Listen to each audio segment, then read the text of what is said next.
Welcome back to another episode of the Pit Lane Yappers. I'm Mox. And I'm Rosie. This is Miami. Now, because of the 3 week recession break, I hate calling it a break because there was literal war happening and that's why they had it, but I don't know what else to call it. They had new regs. The FIA finally listened to Max Verstappen complaining and understood that Max basically is 90% of the reason they have fans for some things. I'm not saying it's just Max, but Max is bringing in a lot of sponsors and views, and so they finally changed it. So for qualifying, they have less battery recharge, which means they don't have to rely on their battery that much. Their super clip power increases to 350 kilowatts, which was previously 250 kilowatts. Please do not ask me what that means. I don't really understand it. I tried to understand it, still didn't understand it. So it's just faster. Anyways, and during the race, boost max power is capped at 150 kilowatts, which is they're relying more on the engine than the battery. This is sounding, kind of like Physics? Power Rangers. But also during the race start, because I know Mercedes complained about the race start because Kimi kept really struggling and George was struggling and Max was struggling. And I think those were the three that were really struggling. So those were the three that were the race start there is a safety issue. So they now have a notification system, so the pit wall gets notified if there is a low power start, which means the engine will kick in instead of the battery, and they will have lights on the back of their car to notify the drivers behind them that they have low batteries, so try to avoid it. So that's basically what I found to be the most helpful. Other things were measurements and weight, and I'm not gonna lie, I don't think anybody cares about that except the engineers. Yeah. Besides they're overweight and they're underweight, but they're the weight of this cylinder. I'm didn't even know there was a cylinder in there. So yeah, I didn't really.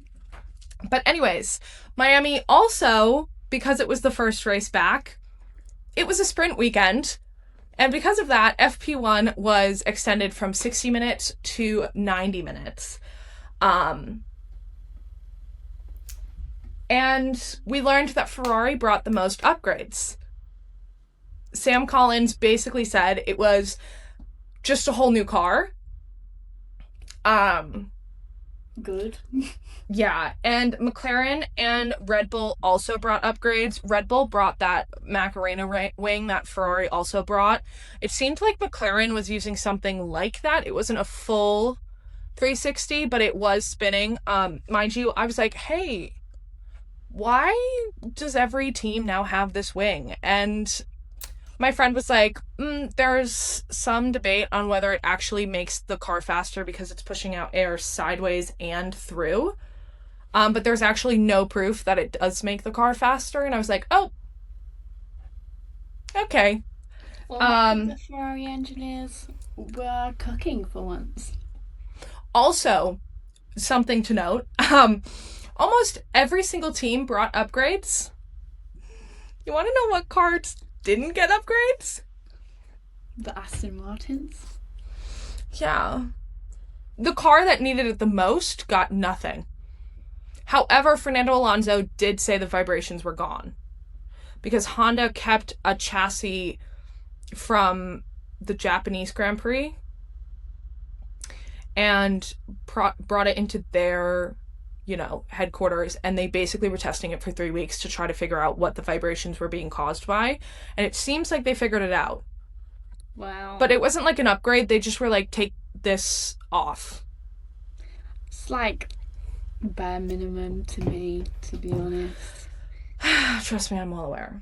Anyways, also in Miami, we had F2 because they were supposed to be racing in the last two races, but because those were canceled, F2 came to Miami and is also going to Montreal. So the track was better for F1 because F2 was on it before them, whereas like the Porsche Cup before them in Miami usually actually ruined the track because they have like road tires. Yeah. So that was something to know, which I didn't know. And then I was like, okay, here comes like more Mercedes dominance, which like, great, fine, whatever. But at the same time, can we please at least have one different winner? I said that about 2023 as well, okay? Like, I just need a little bit of change for me. And then George, I was literally texting my friend that, and George Russell came onto the radio and was like, turbo is making a noise and it sounds like a steam engine, like chick chick chick chick chick. And I was like, oh, he made an impression. Okay. It does seem like they fixed it, but of course he will. Also, like, these timings were all over the place. Pierre Gasly, P6, Ollie Behrman, P7, Nico Hulkenberg went P3, Arvid Lindblad was P1 for a little bit. I was like, what is happening? Literally. Also, Red Bull had Flow-Vis, which is like that high green stuff. Green, very high vis green paint on the tire covers. Put on the car to look at the aerodynamics of the car. Because there's little microchips in the paint. But they were on the tire, like the inside of the tire cover, which they were like, we've never seen this on a car before. And it was because basically Red Bull changed the shape of their entire car. And I didn't notice it until F1 TV put it like from Japan versus Miami. Completely different. Like, they were shaped so differently. I was like, that's interesting. Yeah, that is interesting. But it worked, guys. It worked. So while that was going on, George kept complaining. They just like didn't play it. They just showed the texts. And then they went on board with him because they were like, Mercedes says it's fine. George's engine sounded awful. Well, I didn't think it sounded like a steam engine. I thought it sounded more like a sinking boat engine, but it wasn't happening to Kimi either. Yeah, I'm not sure George would know what a sinking boat engine sounds like. Not gonna lie, I don't either, but it's what I would imagine. But while George was fighting his car, Kimi came on the radio and he was like, what is this person doing? Does he know how to drive? This is so stupid. And it turned out to be Lance. Lance was weaving in front of him to warm up his tires, and Bono came on the radio and he's like, he's on a push lap. And Kimi went, he shouldn't be weaving. And I was like, oh, this is FP1. Maybe keep it for sprint quali. Yeah, like, relax. But at the same time, I too would be complaining if somebody was weaving in front of me. I'm not gonna lie. I've been in the car with you. You don't need to tell me that. Also, Arvid locked up like right at the end of FP1, and I was like, oh no, don't go into the wall. Please don't go into the wall. And he came on the radio and he goes, I don't know what that was. Something feels weird. And they did change his setup for spring qualifying, so something was weird. But I was like, oh no. He saved it. But I was like, please don't go into the wall right now. Please, I can't. But P1 was Charles Leclerc. P2 was Max Verstappen. And P3 was Oscar Piastri. It's a good day for me.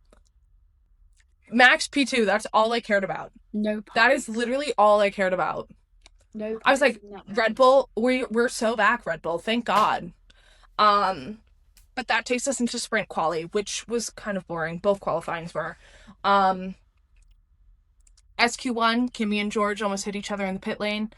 They both complained. They were kind of being dramatic. Nothing came out of it. They were kind of being dramatic, but they did almost hit each other, and I do feel like that is on the pit crew. And then there was a yellow flag, like, almost immediately, and Lance was, like, off on that big blue corner. And then Lance got out of the car. Yeah. Still don't know if he was just like, I'm stopping the car, this feels awful, or something was wrong. Aston never said anything. F1 TV never said anything. Apple TV never said anything. F1 never said anything. It was probably both. But the drivers that were out were Stroll, obviously, Alonso, Bottas, Perez, Ocon, and Lawson. Something to note, Arvid Lindblad has out-qualified Liam Lawson for the first time this year. We're No. only No. 3 races Liam, in. yeah. Not the first time. Second time, I think. I think he out-qualified Liam in Australia. It feels, to be honest, I honestly feel like it's a new season. Years ago. Yeah, I feel like it's a brand new season again. So, SQ2, some Alpine almost ran into Max in the pit lane. Still don't know who it was. I think it was Franco. I think it was Franco. They had very similar helmets this weekend, though. So genuinely, it's really annoying when they do that because, like, how am I supposed to like when you're there? You can see the paint on the top to say who's driver 1 and driver 2. You can see the helmet. You can't see the number on the car really when you're there because they go by so fast. Like, and on TV, they go so fast because the camera's just going. I'm like, I can't. I don't know who that is. Can somebody? And the commentators seem not to understand who it is either because they never say. They're like, oh, an Alpine. Oh, yeah. But this is also when I was like, okay, both Ferraris look fast. Yeah. Like FP1, I wasn't really getting excited because everybody was having new setups and they had new regulation. Like, they were all testing different things to make sure the car was working for sprint qualifying. So the Ferraris looked so fast. And while I was saying that, Liam Lawson was climbing back into the car. And I was like, why is he prepping? Nothing came out of it until later. But the drivers that were out were Arvid Lindblad, Carlos Sainz, Alex Albon, Ollie Behrman, Nico Hülkenberg, and Gabriel Bortoleto. And then SQ3, all I have is everyone was really close. Everyone kept setting the fastest time. So basically, it was just who set the fastest time last, which happened to be Lando.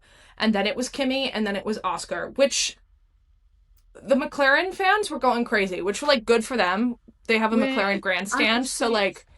A Norris pole in Miami is not surprising, you know. Like, Miami, he really likes Miami. It was his first win. Yeah. I also feel like it does really suit their car. Like, that is this kind of track that suits the McLaren car. It was the same as last year, so it wasn't shocking, but it was kind of shocking in the sense, like, they weren't doing great before, if you know what I mean. So, like, pole position, beating a Mercedes, pretty good. And then for the sprint, Arvid Lindblad starting from the pit lane.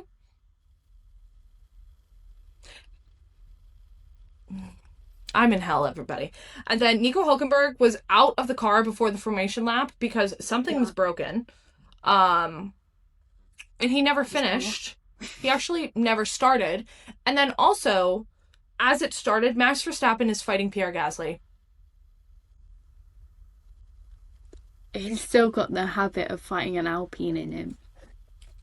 It's because Pierre was right behind him and he got above him. Like, what? Red Bull Racing, we have fallen from grace. What do you mean we're fighting with Alpine? I feel like that's quite funny, though. And then lap 2, Charles came on the radio, and that is when he said the thing about Kimi, which everyone hated him for saying it.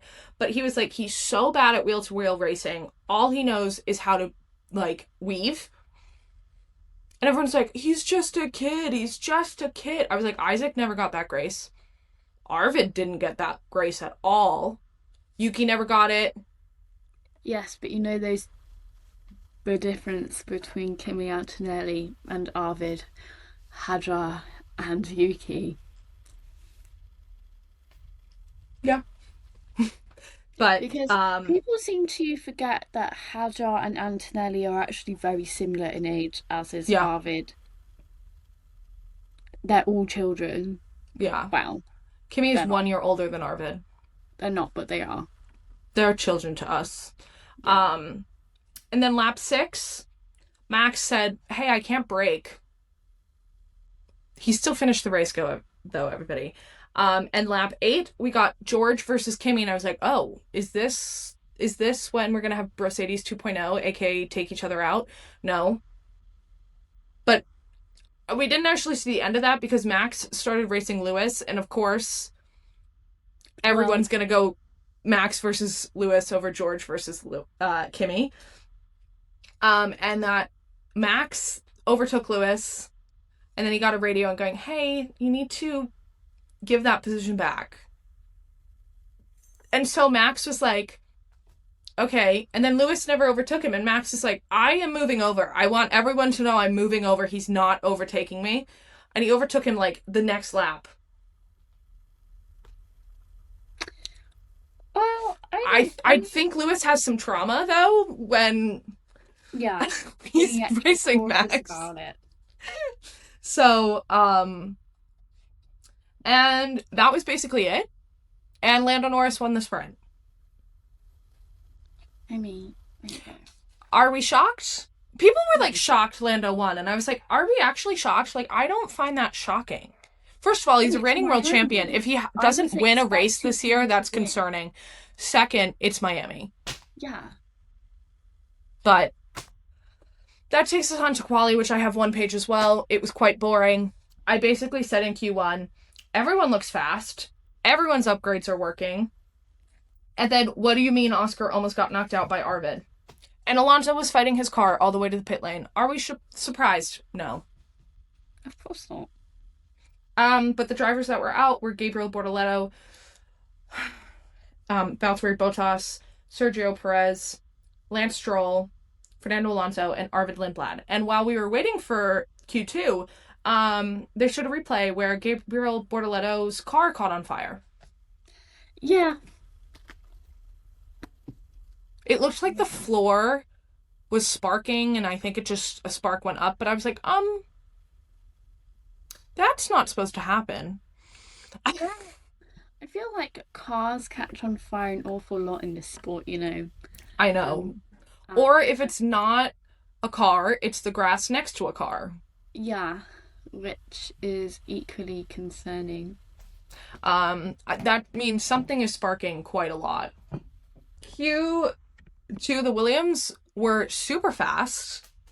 I was a little concerned with how fast they were, because I didn't know they knew how to do that. Well, everyone was flying over the corners because they kept going too fast into the corners, and I was like, oh my gosh, Williams doesn't have the budget to fix a car. But I remembered neither of them crashed yet, so like they probably do have that budget. Also, Carlos brought so much money in, probably do have the budget now. But only one time. But also, Max Verstappen kept setting the fastest sector after fastest sector, but he never set the fastest sector all 3 times. So he only got P1 once, and it was in Q3. But the drivers that were out were Alex Albon, Ollie Behrman, Esteban Ocon, Carlos Sainz, Liam Lawson, and Nico Hülkenberg, which we have to note, Liam Lawson has outqualified Arvid Lindblad now. And then Q3, everyone was fighting for P1, and Kimi won. 3rd time in a row, Kimi Antonelli got a pole position. I will say, the Mercedes suits, I'm like, oh, can Kimi not win in this purple suit? Why were they this ugly minion purple? They were so ugly. They looked like Barney. I'm sorry, guys, but they were ugly. They could have had, like, a really, that lavender Mercedes hat that we think about twice a day. Yeah, that lavender. Empire. Mind you, everybody, I will put a photo up.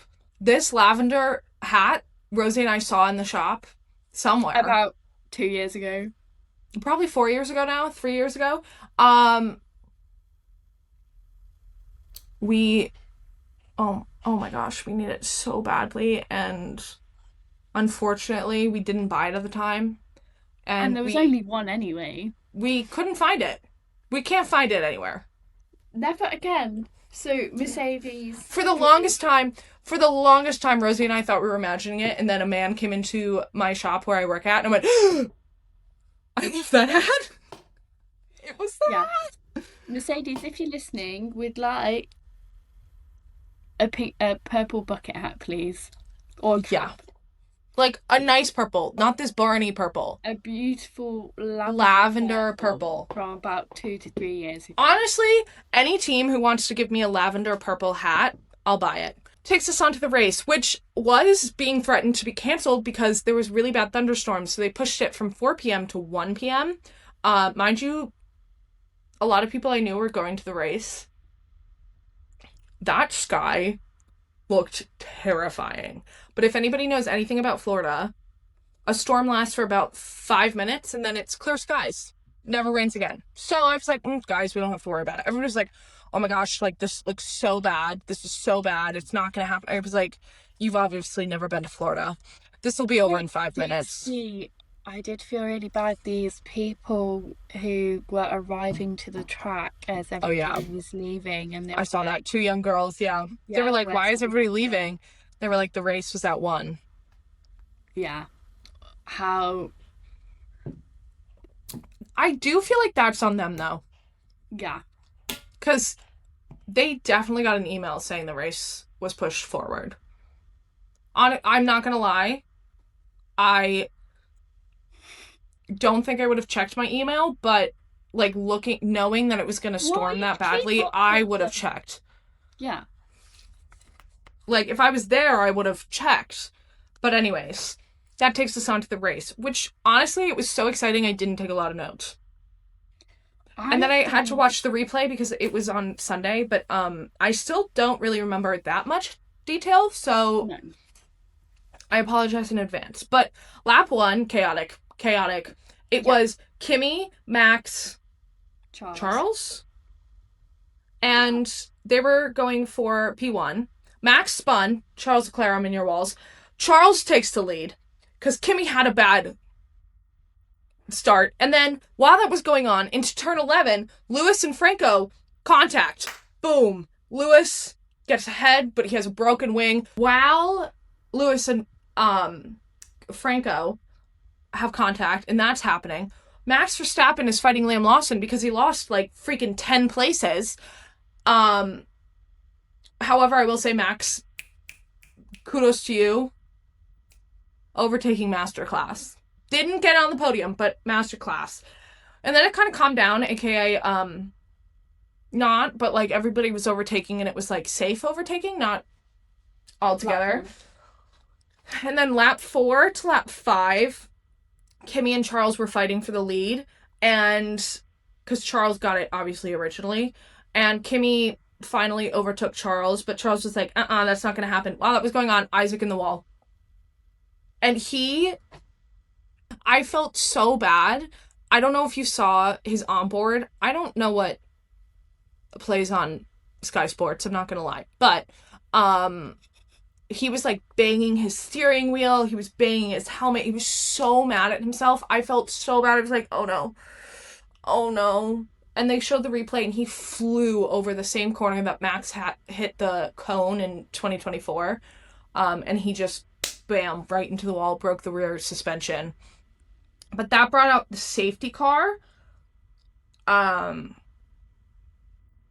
Well, virtual safety car, yellow flag.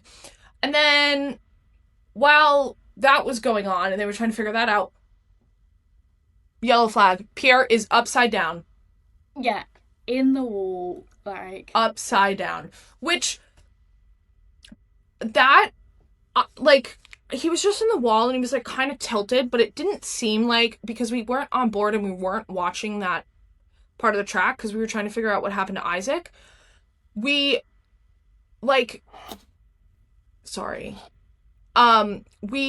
basically were watching Isaac's onboard and all of a sudden they just showed Pierre, which was like tilted into the wall, but he wasn't fully upside down. They showed the replay. He spun. He hit Liam Lawson and spun, and everyone's like, oh, typical Liam Lawson. Like, that's so Liam Lawson. Mind you, post-race, Pierre, Liam Lawson, and Visa Cash App Racing, and Alpine all said Liam Lawson lost complete control of the gearbox. His car turned off and he hit Pierre. Which, okay, everyone, we all know Liam Lawson has done some stupid things in the past. However, a car shutting off is not a driver's fault. Mind you, Max Verstappen said these new regs were going to get somebody killed, and he proved the point. The battery shut off. And thank God Pierre wasn't killed. He was okay. He got out of the car. He was fine.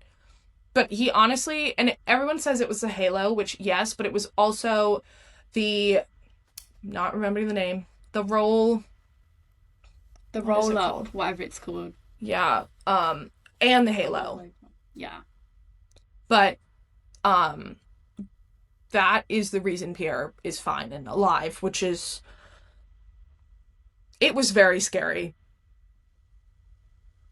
But this brought in the safety car. So everyone in like P5 and above, pit, except Charles. This is where Ferrari screwed over Charles. They were fast. Their strategy was bad. But basically, the safety car was out for lap 6 through 12 because they had to get rid of Isaac's car and Pierre's car, fix the barriers, and get rid of the debris. They brought in the safety car when the debris wasn't even completely gone. But the restart was fine from the front, but Oscar and George were fighting. And I felt so bad. George was really not having a good weekend compared to Kimi. He was really struggling with his car setup.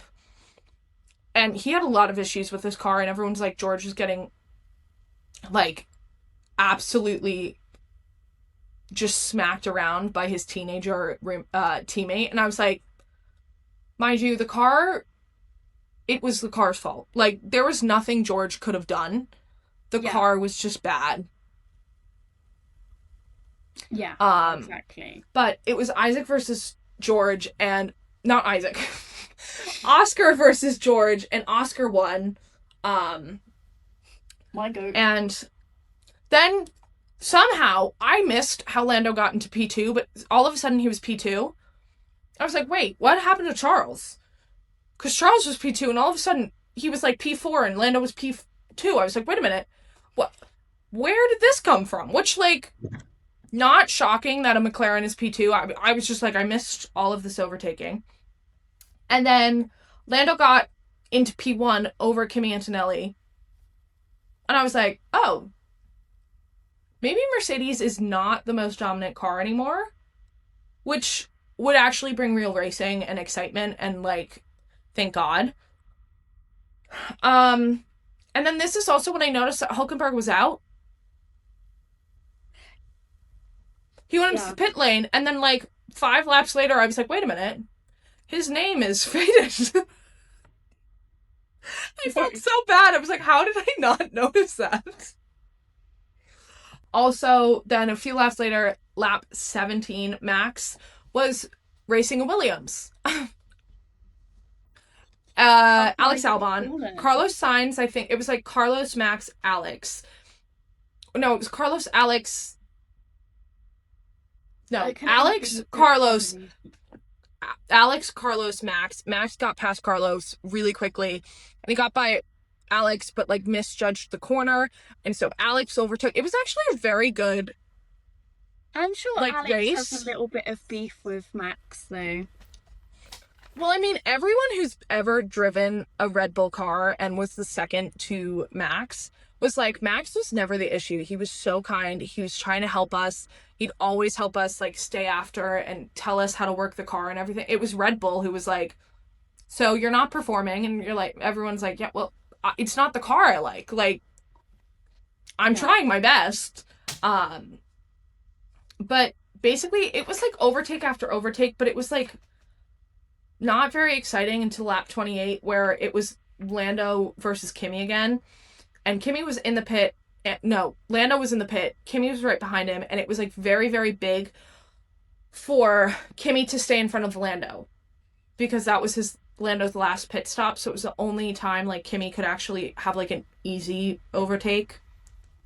Yeah. I say easy overtake because I don't really consider that overtaking, but he did speed up. But he did stay ahead of Lando, so he takes, I think he was taking P2, and then Charles pit when he was P1, so Kimi got the lead again. And guys, I really thought we were going to get a Charles podium. And then, because he was racing very, very well. And then the last lap 57, we are watching George versus Max. I was like, oh goodness gracious, here we go again. All of a sudden, goes to the finish line because they're going to wave the checkered flag because Kimi's coming around. Charles spins. Don't. Mind you, he saved it. He was going into the wall. And he saved it. So, like, good for him. However, it was like Charles Leclerc under investigation. And I was like, for what? But while that was going on, he did finish the race. He did not get a podium, though, because of it. But it was Kimi Antonelli, P1, Lando Norris, P2, Oscar Piastri, P3, and Charles Leclerc, P4. To be honest, the second Oscar completed that finishing lap, I was in the money. Thank God. You were like, we can survive this. We are so back. People. Do you know something? Do you want to know a fun fact? A little fun fact that I found out at the end of the race. This is the first time this year both Aston Martins finished a race. We're only 3 races in, to be fair. Yeah, but honestly, they said it wasn't going to happen until, like, Zandvoort Spa, probably. So I was like, you know what? Amen. I'll take it. But Kimi winning means he has yet again set another record. He is the first driver ever to set the record for his first 3 pole positions to being converted to wins. Which is actually shocking that nobody in the history of F1 has done it before. If anyone, I would have thought Max, because like, it's Max. And also I was like, when was Max's like big streak of pole to win? And I was like, wait a minute, that was like 8 years into his career. Never mind. I was like, never mind. Who was your winner and who was your loser? Winner, Oscar.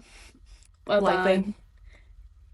Complete formation lap and got on the podium. Congratulations. Bars in hell, everyone. Loser, I'd say Gasly.